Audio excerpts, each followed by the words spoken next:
الحمد لله نحمده ونستعينه ونستغفره ونؤمن به ونتوكل عليه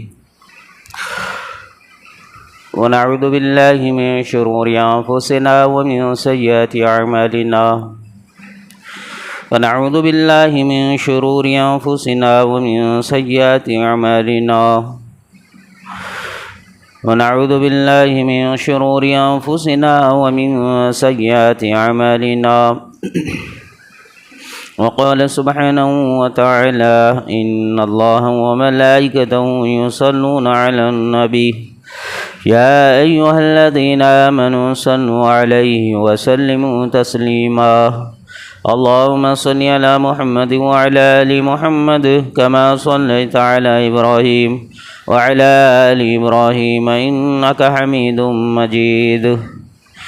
اللهم بارك على محمد وعلى آل محمد كما باركت على إبراهيم وعلى آل إبراهيم إنك حميد مجيد صدق الله العظيم وصدق رسوله الكريم أما بعد محترم بزرگوار دوستو، ان ساری مخلوقات کو پیدا کرنے والا اور ان سب کو پالنے والا، ان ساری کائنات کو زندگی دینے والا اور پھر ان ساری کائنات کو موت دینے والا واحد اللہ ہے۔ اس رب نے یہی بتلا دیا ہے کہ دنیا اور دنیا کی جتنی چیزیں ہیں یہ سب ایک دھوکہ ہے۔ انسان دنیا میں امیر ہو تو بھی انسان دنیا میں زندگی گزارے گا، غریب ہو تو بھی انسان زندگی گزارے گا۔ ایک انسان عقل والا ہے وہ بھی اپنی زندگی گزارے گا، ایک انسان جو عقل سے خالی ہے وہ بھی دنیاوی زندگی گزارے گا۔ صحت مند بھی زندگی گزارے گا تو بیمار بھی زندگی گزارے گا۔ لہذا یہ دنیاوی زندگی ہر انسان کے علاوہ کی مخلوقات کی یہ زندگی گزرنے والی ہے۔ یہ دنیا ہمیشہ رہنے کی جگہ نہ انسانوں کی ہے، نہ حیوانات کی ہے، نہ نباتات کی ہے۔ یہ دنیا جس کے ساری لذتیں جو ہمارے آنکھوں کے سامنے ہیں یہ ساری کی ساری ایک دھوکہ ہے۔ یہ زمین اور آسمان جب سے رب نے بنایا تب سے ہے اور جب تک رب چاہیں گا تب تک یہ باقی رہیں گے۔ اللہ پاک اپنی قدرت سے انسانوں کو پیدا کرتا ہے، انسان اپنی زندگیوں میں دنیاوی حصوں کو حاصل کر لیتا ہے اور ایک مدت کے بعد پھر ان سارے چیزوں کو چھوڑ کر اسی طرح جاتا ہے جیسے وہ دنیا میں آیا تھا۔ تو دنیاوی زندگی میں مالدار اگر مرتا ہے تو وہ اپنے ساتھ مال کو نہیں لے جاتا، غریب اگر مرتا ہے تو اس کی غربت کا سرٹیفکیٹ اس کے ساتھ نہیں جاتا، بیمار مرتا ہے تو اس کی بیماریاں اس کے ساتھ نہیں جاتے، صحت مند جاتا ہے تو اس کی طاقتیں اس کے ساتھ نہیں جاتی، بلکہ دنیا سے جو جاتا ہے ساری چیزیں دنیا میں چھوڑ کر چلا جاتا ہے۔ دنیا سے جانے والی، دنیا سے ساتھ میں رہنے والی اور دنیا سے جو انسان کے ساتھ جو شے جڑتی ہے وہ اس کے اعمال صالحین ہے، انسان کا ایمان ہے، انسان کے اعمال ہے، انسان کا تقوی ہے، انسان کا زہد ہے، انسان کو وہ کام جو رب نے کرنے کا حکم دیا ہے ان سارے کاموں میں انسان ایک تو اچھے کام کرے گا یا برے کام کرے گا تو یہ اس کے ساتھ ہوگے، جو اس کے ساتھ موت کے راستے قبر تک اور قبر سے اس کے ساتھ میدان حشر تک اس کا ساتھ نہیں چھوڑیں گے اور وہاں سے پھر آگے جنت اور جہنم میں اس کا فیصلہ کیا جائے گا۔ تو لہذا یہ دنیاوی زندگی جو دھوکے کی شکل میں انسان اس میں زندگی گزار رہا ہے، یہ دنیاوی زندگی میں یہ انسان کو اپنی آخرت کے لیے، اپنے ایمان اور اپنے اعمال کے بارے میں ہر وقت متفکر رہنا چاہیے۔ دنیا میں بڑے بڑے بادشاہ بھی آئے تو وہ بھی دنیا سے چلے گئے، انہوں نے اپنے ساتھ دنیا سے ایک سکہ بھی لے کر نہیں گئے۔ کچھ لوگوں نے زبرن اگر ان کی قبروں میں زیورات اور سونے اور چاندیوں کو ان کے ساتھ دفن بھی کر دیا تب بھی ان کے جسم کے لیے وہ کوئی کارآمد ثابت نہیں ہوئی ہے۔ اللہ کے پاس جب انسان کی روح پہنچتی ہے تو انسان کے ساتھ کچھ بھی نہیں ہوتا۔ انسان کے اعمال ہوتے ہیں جو اس کے ساتھ پہنچتے ہیں، انسان کا ایمان ہوتا ہے جب اس نے زمین کے اوپر ایک اللہ کو مان کر، ایک اللہ کے حکم کے مطابق اور ایک اللہ کا یقین دل میں رکھ کر اگر اس نے اپنی زندگیوں کو گزارا تو وہ ایک اللہ پر رکھا ہوا یقین اس کے لیے آخرت اور دنیا دونوں جہاں کے لیے کامیاب بنے گا۔ اس کے لیے کامیاب بنانے کے لیے ایمان ہے، وہ ایک اللہ جس نے کائنات کو بنایا، وہ ایک اللہ جس نے پوری ملکیت اس کے قدرت میں ہے، اس کی طاقت میں ہے، جس کو رب العالمین کہتے ہیں۔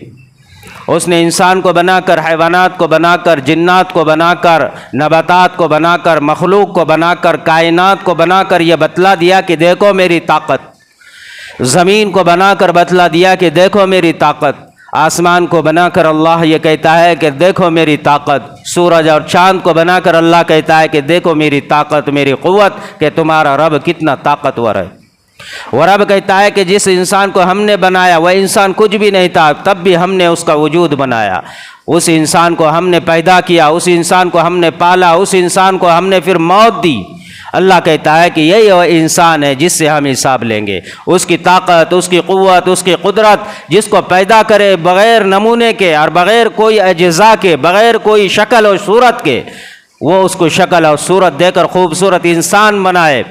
اور پھر اللہ کہتا ہے کہ میرے لیے کوئی مشکل نہیں ہے کہ پھر میں اس کو دوبارہ انسان کو مرنے کے بعد کھڑا کروں۔ تو اللہ کی قدرت اتنی بڑی طاقت ہے، طاقت اللہ کی پورے کائنات پر ایسی ہے کہ پوری کائنات کو اللہ ہر وقت دیکھ رہا ہے،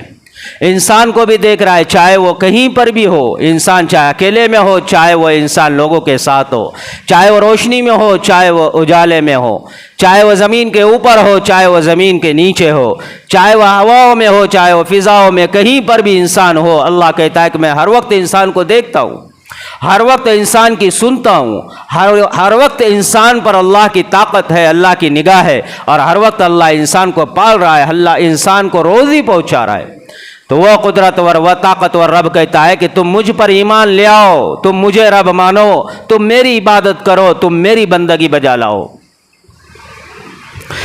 جب انسان اللہ کو مانتا ہے تو دنیاوی اشیاء، دنیاوی چیزیں اور دنیاوی مخلوقات بھی یہ انسان کے لیے مددگار ثابت ہوتی ہے۔ دنیاوی اشیاء، دنیاوی مخلوقات بھی یہ انسان کے حق میں جو ہے انسان کے معاون بننے کے لیے تیار کھڑی رہتی ہے۔ پوری دنیا انسان سے پھر محبتیں کرتی ہے جب یہ انسان ایمان والا بن کر اللہ کو جانتا ہے، اللہ کو پہچانتا اور اللہ کے قریب ہوتا ہے تو ساری کائنات اس کے قریب ہو جاتی ہے۔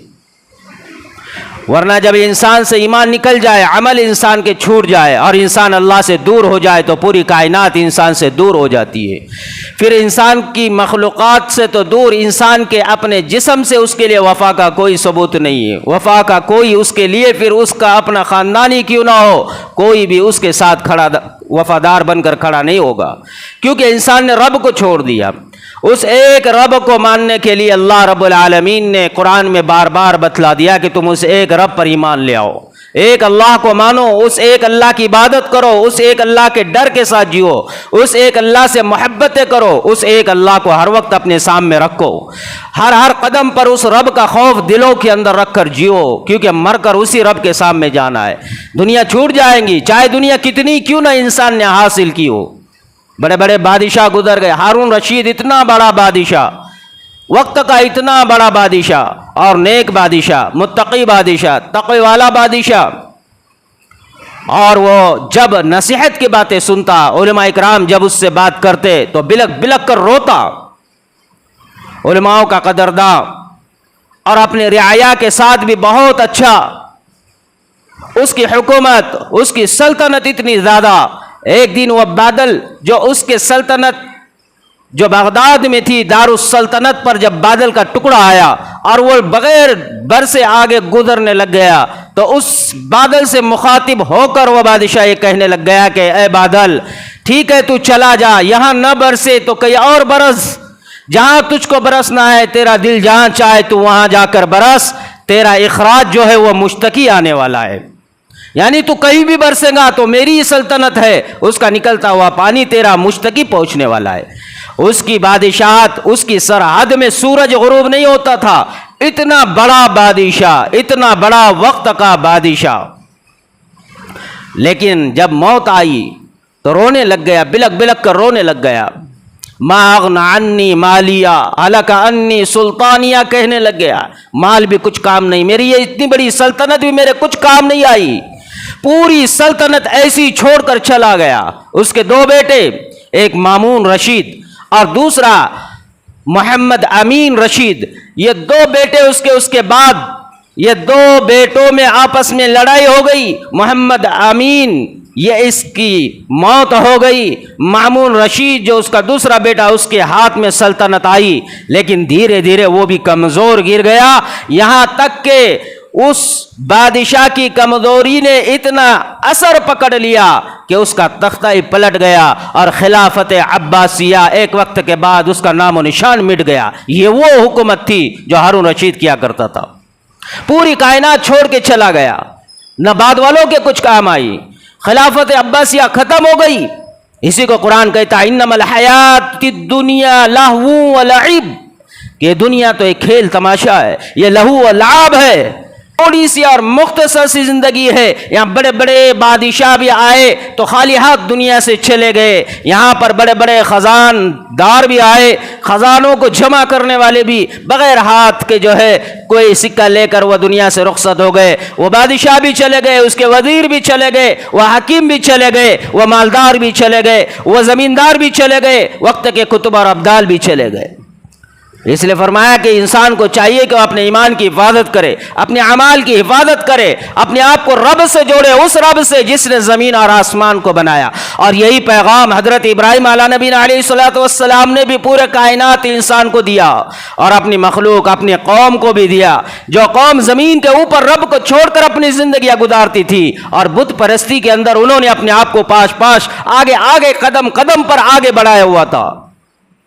ابراہیم علیہ نبی علیہ الصلوۃ والسلام نے اپنے قوم سے مخاطب ہو کر کہا کہ تم کون سے رب کو مان رہے ہو؟ کیا تم کو ان بتوں نے پیدا کیا ہے؟ کیا تمہیں یہ مخلوقات روزی دیتی ہے؟ کیا یہ زمین اور آسمان کا خالق اور مالک یہ تمہارے بت ہے جس کے سامنے تم اپنی حاجتیں لے کر جاتے ہو، اپنے مسائل لے کر جاتے ہو، اپنے روزی کا مسئلہ، اپنے بیماری کا مسئلہ، اپنے اولاد کا مسئلہ، اپنے دنیاوی چھوٹے اور بڑے مسائل کو لے کر جاتے ہو، جس کے سامنے جھکتے ہو، جس کے سامنے سجدے کرتے ہو، جس کے سامنے ہاتھ پھیلاتے ہو، جس کے سامنے نظر و نیاز کرتے ہو، جس کے سامنے منتیں مانگتے ہو، جس کے سامنے اپنے آپ کو جھکاتے ہو، کیا یہ وہ رب ہے جس نے تمہیں پیدا کیا؟ کیا یہ وہ رب ہے جس نے زمین اور آسمان کو پیدا کیا؟ وہ اپنی قوم کو بار بار بتلاتے، اپنے قوم کو سمجھاتے، اپنے قوم کو ہدایات دیتے کہ دیکھو تم اس ایک رب کو مانو جس نے تمہیں پیدا کیا، جس نے آسمان اور زمین کو پیدا کیا، جو تمہیں پال کر جو ہے تمہیں بڑا کر پھر تمہیں موت بھی دیں گا، لہذا تم اس ایک رب کی طرف آ جاؤ۔ لیکن ان کی قوم دنیا میں منہمک، دنیا کی خواہشات میں، دنیا کی لذتوں میں، دنیا کی مال متاع میں، دنیا کے عہدوں میں، دنیا کی چیزیں اور اشیاء کو جمع کرنے میں انہوں نے اپنے ہر کام میں اپنے آپ کو آگے رکھ کر بتوں کے سامنے جھکایا ہوا ہے۔ تو قرآن کریم کہتا ہے سورۃ الانبیاء میں اللہ رب العالمین 17ویں پارے میں فرماتا ہے، 5واں رکوع ہے، آیت نمبر 52، 53، 54، 55، 56، 57 میں اللہ فرماتا ہے ابراہیم علیہ نبی علیہ الصلوۃ والسلام نے اپنے قوم سے کہا اذ قال لأبيه وقومه ما هذه التماثيل التي انتم لها عاكفون قالوا وجدنا آباءنا لها عابدين قال لقد كنتم انتم وآباؤكم في ضلال مبين قالوا وجئتنا بالحق ام انت من اللاعبين، قوم کہنے لگ گئی قال لقد كنتم انتم وآباؤكم في ضلال مبين۔ حضرت ابراہیم علیہ نبی علیہ الصلوۃ والسلام نے کہا کہ قوم، اے میری قوم، تم ان معبودوں کو، بت کو، ان معبودوں کو اپنا رب بناتی ہو، ان کے ساتھ تم اپنا رشتہ جوڑ کر اللہ کے ساتھ انہیں شریک ٹھہراتی ہو۔ اذ قال لأبی وقومی، اے میرے ابا، اے میری قوم، ما هذه التماثيل التي انتم لها عاكفون، کہ تم اس کے سامنے قائم ہو، اس کے سامنے ڈٹے ہوئے ہو، اس کے سامنے بیٹھے ہوئے ہو، کھڑے ہو، یہ معبود جو مخلوق ہے اس کو بنایا ہوا ہے، یہ معبود جس کے سامنے تم نے اپنے آپ کو جھکایا ہوا ہے، کیا یہ سن سکتے ہیں؟ کیا یہ تمہاری کوئی مسائل کو حل کر سکتے ہیں؟ یہ بتوں کے سامنے تم نے اپنے آپ کو کھڑا کیا ہوا ہے، تم یہ مخلوق جس کو رب نے بنایا تم اس کو اپنا رب بناتے ہو، یہ اشیاء دنیاوی کیا تم اس کو اپنا خالق اور مالک بناتے ہو؟ عاکفون، اور تم قائم ہو اس کے اوپر۔ قال وجدنا آباءنا لها عابدین، وہ کہنے لگ گئے کہ ہم نے ہمارے آب و اجداؤں کو دیکھا ہے، وہ اسی کی عبادت کیا کرتے تھے، اسی کی پوجا کیا کرتے تھے، اسی کو مانا کرتے تھے، اسی کے سامنے ہاتھ پھیلاتے اور اسی کے سامنے منتیں مانگتے، اسی کے سامنے جھکا کرتے۔ وہ کہنے لگے ہمارے آب و اجداد، جیسا انسان بھی کہتا ہے نا کہ دنیا میں مسلمان ایمان والا ہونے کے باوجود بھی مخلوقات سے اس کا تعلق جڑا ہوا ہے، قبروں سے تعلقات جڑا ہوا ہے، اللہ والوں سے اور بڑے بڑے بزرگان دین سے ایسی نسبت جڑی ہوئی ہے اور اتنا حد سے زیادہ آگے بڑھ چکے ہیں، وہاں پر انسان اپنے مسائلوں کو لے کر جاتا ہے۔ قال وجدنا آباءنا لها عابدین، اب جب انہوں نے یہ کہا کہ یہ سب کچھ ہمارے آب و اجداد بھی اسی کی عبادت کرتے تھے جو مخلوقات میں انہوں نے ہاتھوں سے بت بنائے تھے، تو کہنے لگے قال لقد کنتم انتم وآباؤکم فی ضلال مبین، کہا کہ تم بھی اور تمہارے آب و اجداد بھی، تمہارے باپ دادا بھی، یہ سب کے سب سرے گمراہ راستے پر ہے، تم بھی بھٹکے ہوئے ہو اور وہ بھی گمراہوں میں سے۔ جب انہوں نے یہ کہا، اب انہوں نے جب یہ سنا تو وہ کہنے لگ گئے کہ تم کیا واقعتاً یہ سب کچھ جو کہہ رہے ہو، قالوا اجئتنا بالحق ام انت من اللاعبین، اگر کیا واقعتاً تم ہمارے لیے کوئی سچ لے کر آئے ہو یا پھر تم ہمارے ساتھ مشکری اور مذاق کر رہے ہو، کیا تمہارے پاس اس کے مقابلے میں کوئی سچ ہے؟ انہوں نے کہا کہ میں تو اس رب کی طرف اپنا نسبت اور تعلق جماتا ہوں، جڑاتا ہوں اور دیکھتا ہوں جس نے زمین اور آسمان اور تمہیں اور مجھے پیدا کیا ہے۔ انہوں نے ایک رب کی طرف، ایک اللہ کی طرف مخلوق کو کہا کہ جڑ جاؤ، اور لوگوں کو کہا کہ انی وجہت وجہی للذی فطر السماوات والارض حنیفا وما انا من المشرکین، کہ میں اس رب کی طرف اپنے آپ کو، اپنے رخ کو، اپنے آپ کو، اپنے چہرے کو، اپنے رخ کو موڑتا ہوں جو ایک واحد اور ایک رب ہے جو زمین اور آسمان کا خالق اور مالک ہے۔ وانا من المشرکین، اور میں مشرکوں میں سے نہیں ہوں، میں شرک نہیں کرتا جس کے لیے جو تم دنیا میں ان بتوں کے سامنے شرک کرتے ہو، میں شرک نہیں کرتا، لہذا میں شرک سے بیزار ہوں۔ لوگ نہیں مانے، لیکن پھر بھی ابراہیم علیہ نبی علیہ السلام نے اپنے اس بات کو، اس پیغام کو بتلایا اور یہ کہا کہ دیکھو ایک رب کی طرف آ جاؤ،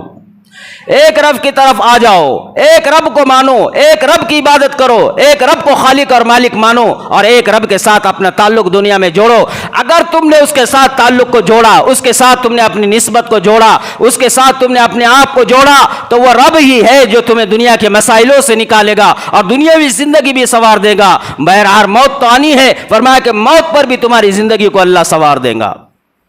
دنیا میں مال کا مل جانا کمال نہیں ہے، اور دنیا میں مال کا نہ ملنا بھی انسان کے لیے کوئی افسوس کی بات نہیں ہے۔ مال اور متاع تو اللہ جس کو چاہے اس کو دے دے، اور انسان کے ساتھ سب سے بڑا جو قیمتی سرمایہ ہے وہ اس کا اپنا ایمان ہے۔ جس کو ایمان مل جائے اس کے لیے آخرت اور ہمیشہ کی زندگی اس کی سنور گئی۔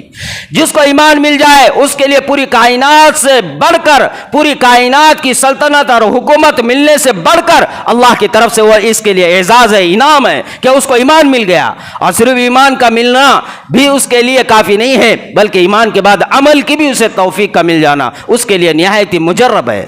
انسان مومن تو ہے، مسلمان نام تو ہے اور ایمان والا تو دعویٰ ہے، لیکن عملوں سے انسان غافل ہے، عبادتوں سے انسان غافل ہے، اللہ کے ساتھ تعلق اور رشتہ جوڑنے سے انسان غافل ہے، اللہ کے سامنے جھکنے سے یہ انسان جو ہے تو اپنے آپ کو اس نے پرے کیا ہوا ہے۔ یہ انسان اپنے آپ کو اللہ کے ساتھ اعمال اور عبادتوں کے ذریعے نہیں جوڑتا، ہے تو مسلمان، ہے تو ایمان والا، ہے تو دعویٰ اس کا ایمان والے ہونے کا، لیکن اس کے تعلقات، اس کے اعمال اور اس کی سوچ اور اس کے کردار اور اس کا ظاہر، اس کا باطن، یہ سب کچھ یہود اور مشرکین اور جو ہے تو اللہ کے دشمنوں کے جیسا ہے۔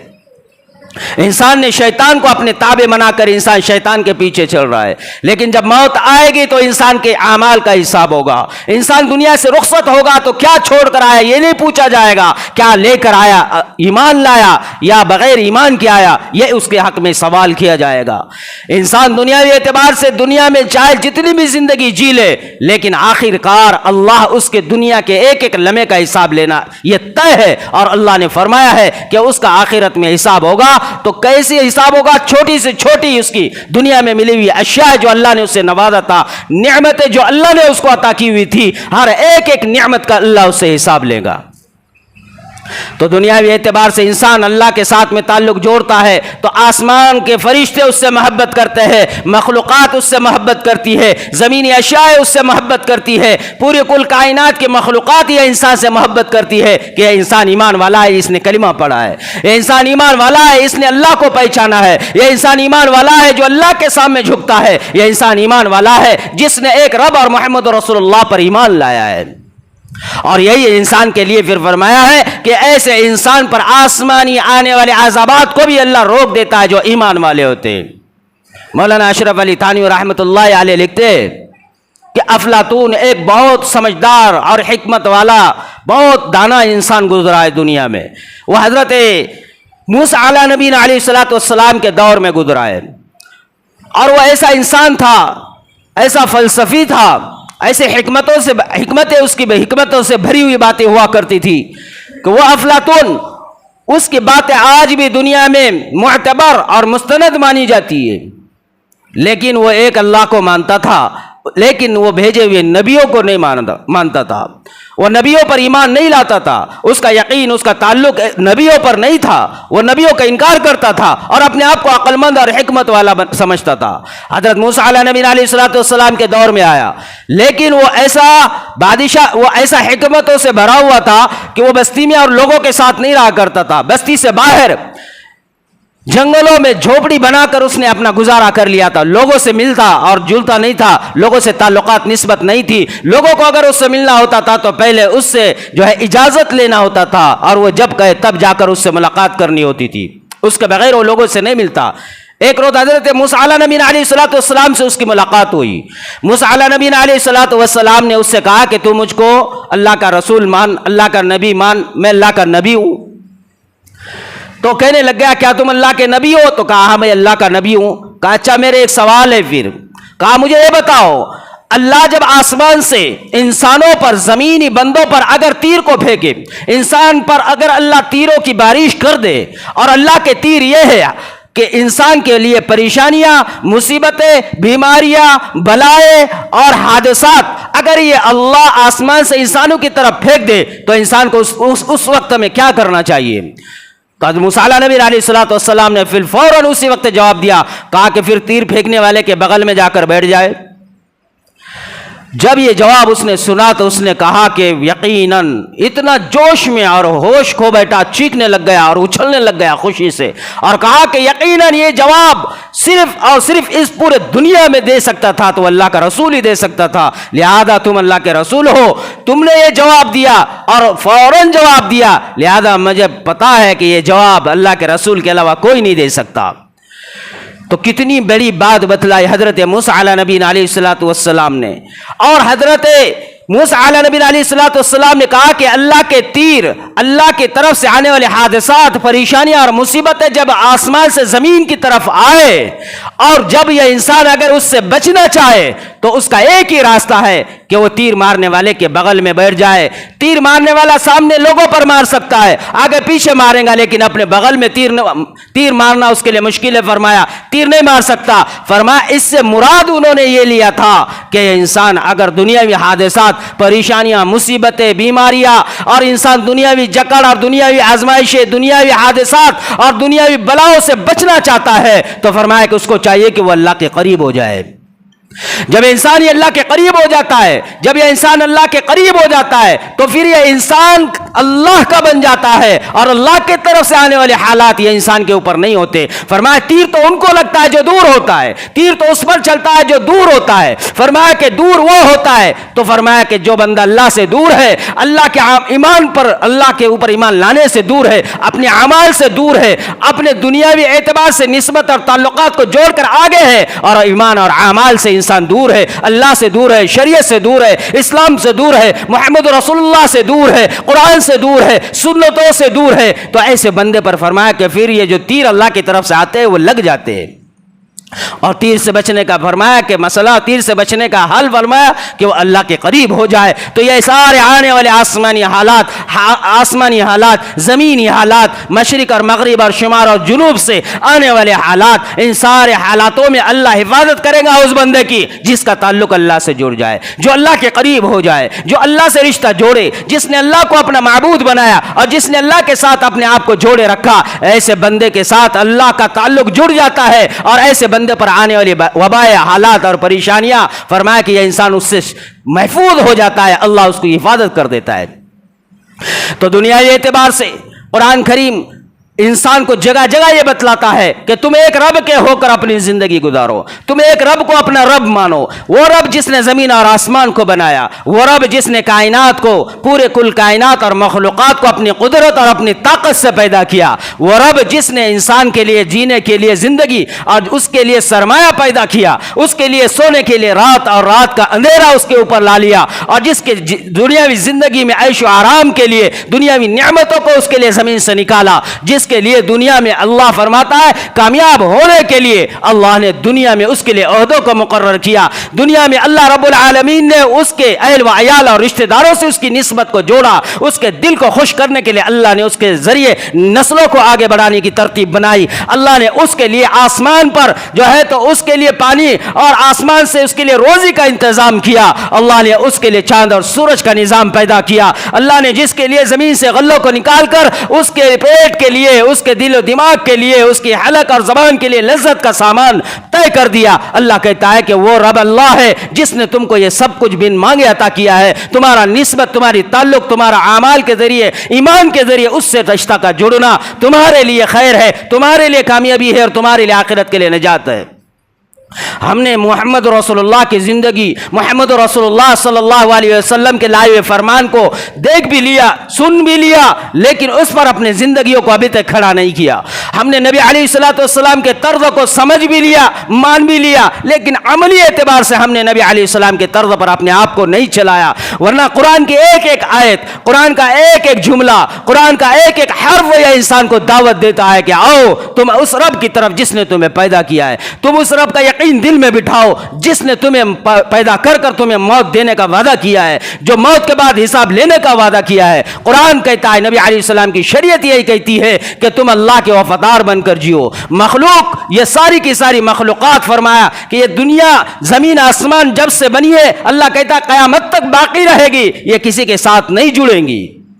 انسان اس کے ساتھ جڑ جاتا ہے, لیکن موت جب انسان سے جڑتی ہے تو انسان سب کو چھوڑ کر چلا جاتا ہے. بادشاہ بھی, فقیر بھی, امیر بھی, غریب بھی, علم والا بھی, جاہل بھی, یہ ساری کل کائنات کی مخلوقات, ہر طرح کے انسان زمین پر آئے, ہر طرح کے انسان نے سب کچھ حاصل کیا, لیکن سب کچھ چھوڑ کر دنیا سے خالی ہاتھ چلے گئے. ہمیں بھی جانا ہے. جب ہم رب کے سامنے جائے تو کیا ہمارا ایمان ہے, کیا ہمارے اعمال ہے, کیا ہمارا تقوی ہے, کیا ہماری نمازیں ہے, کیا ہمارے ذکر اور اذکار ہے, کیا ہمارے دل و دماغ میں اللہ کا خوف ہے, کیا ہمارے دل میں سنتوں سے محبت ہے, کیا نبی علیہ الصلوۃ والسلام کی زندگی ہمارے سیرت ہمارے زندگیوں میں ہے, ہمارے گھروں میں ہے, ہماری اولاد میں ہے. کئی دور دور تک بھی دیکھیں گے تو کہیں کوئی طریقہ نظر نہیں آتا. ہم تو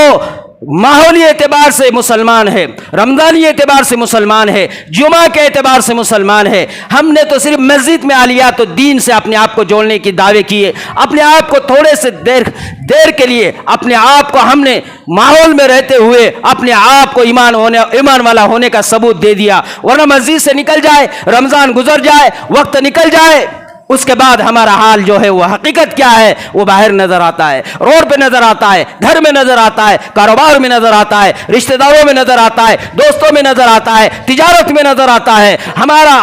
ہمارا اصل دل کے اندر جو کچھ ہے وہ ان جگہوں پر پھوٹ پھوٹ کر باہر آتا ہے, پھوٹ پھوٹ کر باہر آتا ہے.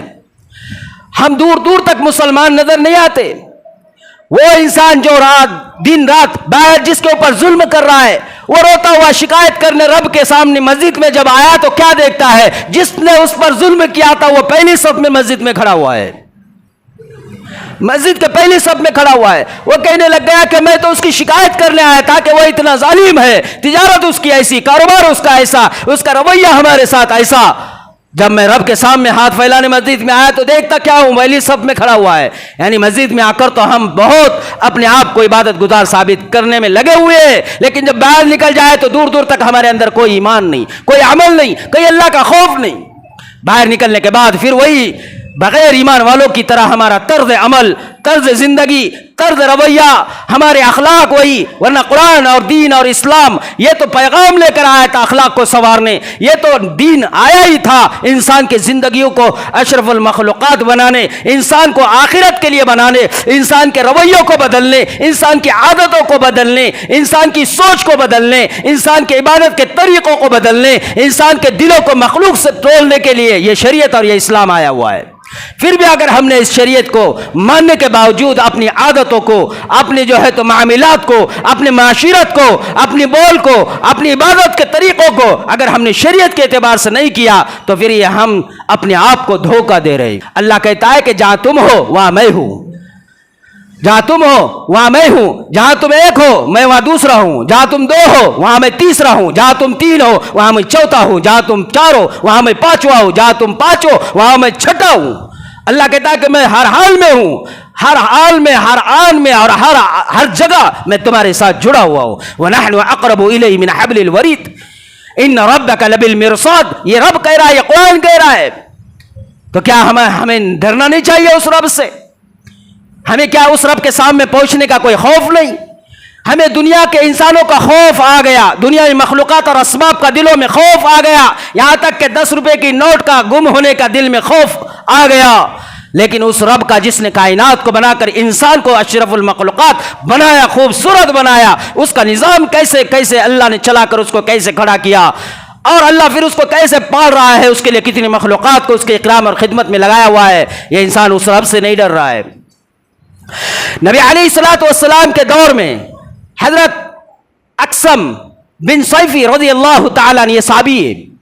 یہ جب پتا چلا انہیں نبی علیہ الصلوۃ والسلام آئے ہوئے ہیں دین لے کر، شریعت لے کر، اسلام لے کر، اور یہ کہتے ہیں مخلوقات کو اپنے دلوں سے نکالو، خالق کو اپنے دل میں بٹھاؤ اور اس ایک رب کے اوپر اپنا ایمان لے آؤ. یہ جب پیغام ان کے کانوں میں پہنچا، وہ اپنے قبیلے کے سردار ہیں، قبیلے کے سردار ہونے کی نسبت انہوں نے اپنے قبیلے والوں سے کہا، یہ جو بات ہم تک پہنچی ہے، جو ایک رب کی طرف جڑنے کی، ایک رب کو ماننے کی اور مخلوق کو دلوں سے نکالنے کی، کائنات کا خوف اور ڈر اور عبادتیں اور عظمتیں یہ سب کچھ دلوں سے نکالنے کی،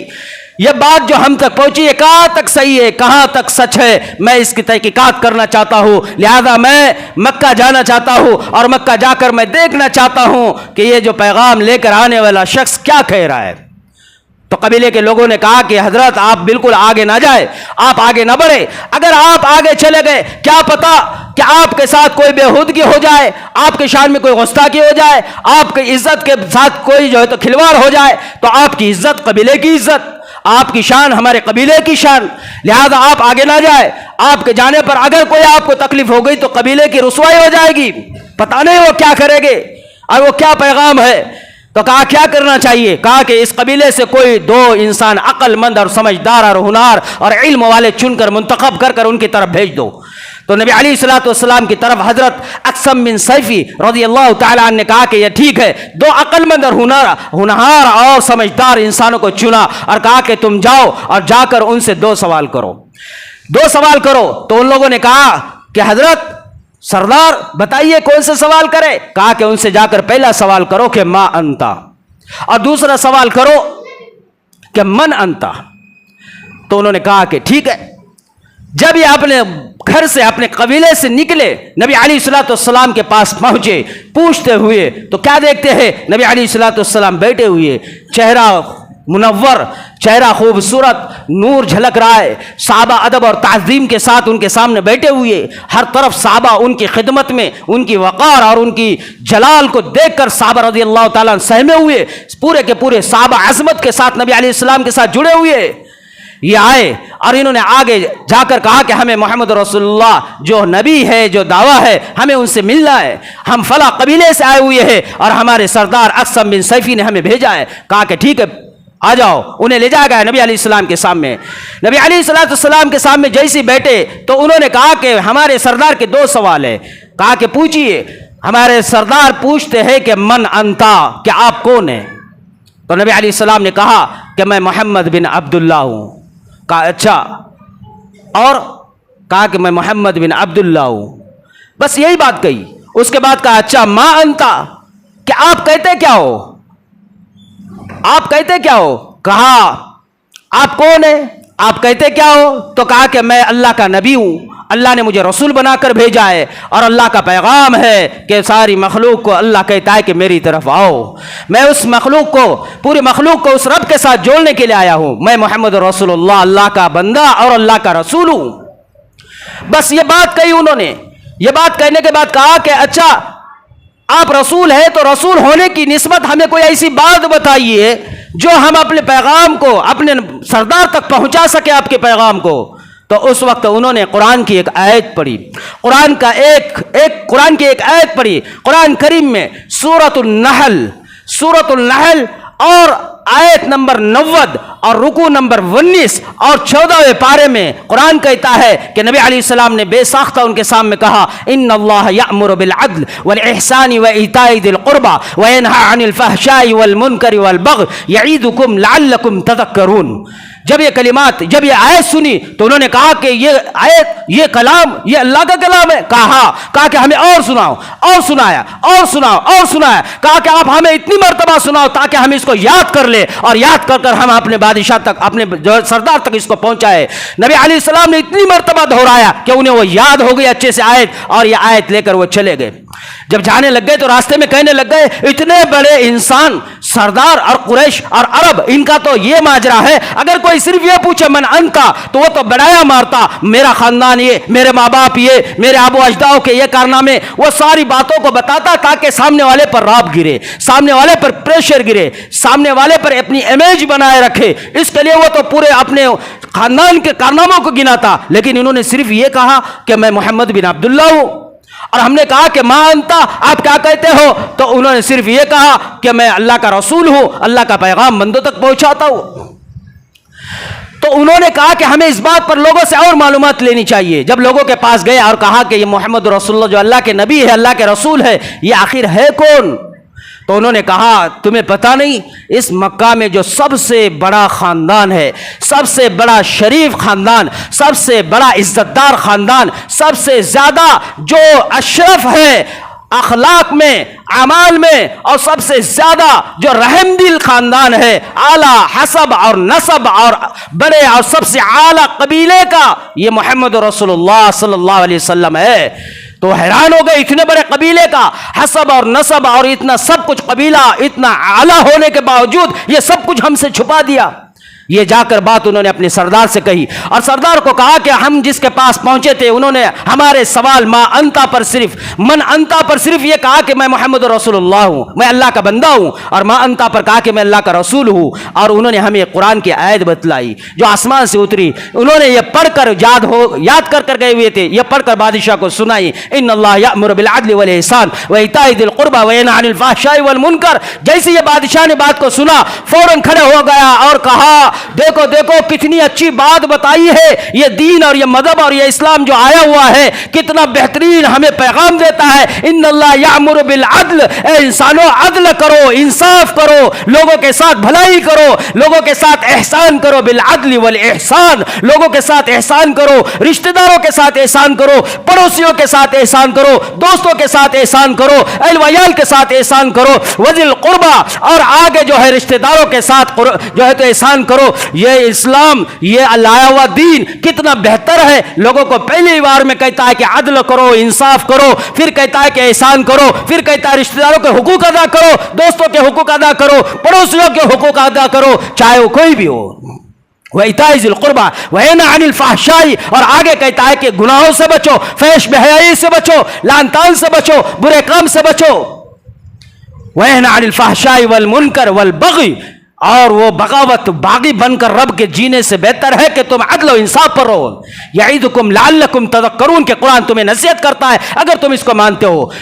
وہ کھڑے ہو گئے اور اس نے کہا کہ اتنا اچھا دین، اتنا اچھا مذہب، اتنا اچھا قرآن جو یہ پیغام دے رہا ہے. وہ کہنے لگ گئے اپنے قبیلے سے کہ دیکھو